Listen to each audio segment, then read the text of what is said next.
क्या आपने कभी सोचा है कि काबा की असल तामीर कैसे हुई और अल्लाह ने हजरत इब्राहीम अलैहिस्सलाम को ये अजीम काम क्यों सौंपा? काबा वो मुकद्दस घर है जिसे अल्लाह ताला ने सबसे पहले अपनी इबादत के लिए मुकर्रर किया। कुरान के मुताबिक इसकी असल बुनियाद हजरत इब्राहीम अलैहिस्सलाम और उनके बेटे हजरत इस्माइल अलैहिस्सलाम ने अल्लाह के हुक्म से रखी। ये कोई आम इमारत नहीं थी, बल्कि एक ऐसी जगह थी जहाँ पूरी दुनिया के लोग सिर्फ एक अल्लाह की इबादत के लिए जमा हों। अल्लाह ताला ने हजरत इब्राहीम अलैहिस्सलाम को हुक्म दिया कि वो इस मुकद्दस घर को दोबारा तामीर करें। हजरत इब्राहीम अलैहिस्सलाम अपने बेटे हजरत इस्माइल अलैहिस्सलाम के साथ मिलकर पत्थर उठाते और दीवारें बनाते थे। बाप और बेटा दोनों मिलकर मेहनत करते और साथ साथ अल्लाह से दुआ भी करते, ऐ हमारे रब, हमसे ये खिदमत कबूल फरमा। जब दीवारें ऊंची होने लगे तो हजरत इब्राहीम अलैहिस्सलाम एक खास पत्थर पर खड़े होकर तामीर जारी रखते। इसी जगह को आज मकाम इब्राहीम कहा जाता है, जो काबा के करीब मौजूद है। काबा की एक खास निशानी हजरे अस्वद भी है, जो एक मुबारक पत्थर है। नबी करीम सल्लल्लाहु अलैहि वसल्लम ने बताया कि ये पत्थर जन्नत से आया था और इसे काबा की दीवार में नस्ब किया गया।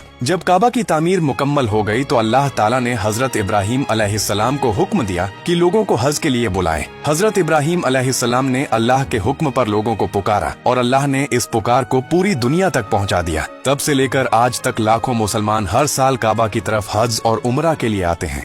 इस्लाम का अमीर तरीन शख्स जब हज करने निकला तो उसने पूरी दुनिया की मईशत को हिला कर रख दिया। मानसा मूसा 60,000 लोगों के काफिले के साथ रवाना हुआ। उसमें 12,000 गुलाम थे, जिनमें से हर एक 4 किलो सोना उठाए हुए था। इसके अलावा 80 ऊंट थे और हर ऊंट पर 150 किलो सोना लदा हुआ था। ये आज की कीमत में $1 अरब से ज्यादा था। जब वो काहिरा पहुंचा तो उसकी फयाजी ने तमाम हदें तोड़ दी।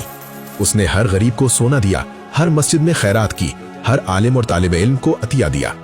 वो रास्ते में चलता तो मुट्ठी भर भर कर सोने के सिक्के लोगों में बांटता जाता।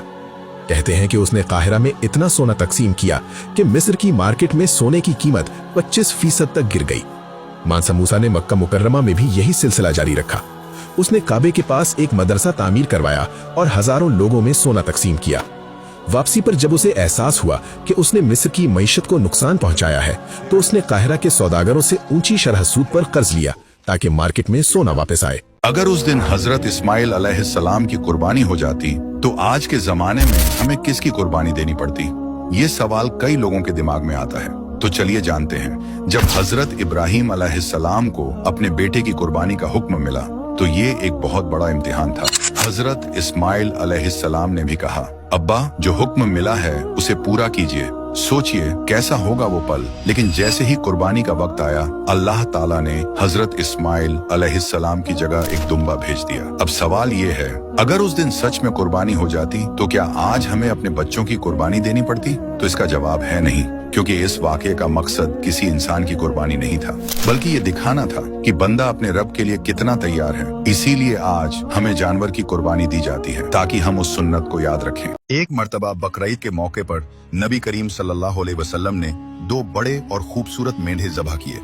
पहला ज़बह करते वक्त आप सल्लल्लाहु अलैहि वसल्लम ने फरमाया, ए अल्लाह, ये मेरी और मेरी आल की तरफ से है। लेकिन जब दूसरा मेंढा ज़बह करने लगे तो आप सल्लल्लाहु अलैहि वसल्लम ने एक ऐसी बात कही जो आपकी मोहब्बत का सबूत है। आप सल्लल्लाहु अलैहि वसल्लम ने फरमाया, ए अल्लाह, ये कुर्बानी मेरे उन उम्मतों की तरफ से है जो गरीब हैं और कुर्बानी करने की ताकत नहीं रखते। सुभान अल्लाह। आप सल्लल्लाहु अलैहि वसल्लम को उस वक्त भी उन गरीबों का ख्याल था जो आज के दौर में कुर्बानी नहीं कर पाते। कुर्बान जाएं ऐसे नबी सल्लल्लाहु अलैहि वसल्लम पर जिन्होंने हमें कभी तन्हा नहीं छोड़ा। अगर आप भी अपने नबी सल्लल्लाहु अलैहि वसल्लम से सच्ची मोहब्बत करते हैं तो एक बार दुरूद शरीफ पढ़कर इस खूबसूरत पैगाम को दूसरों तक पहुंचाएं, ताकि वे भी हमारे नबी के लिए एक बार दुरूद शरीफ पढ़ सके।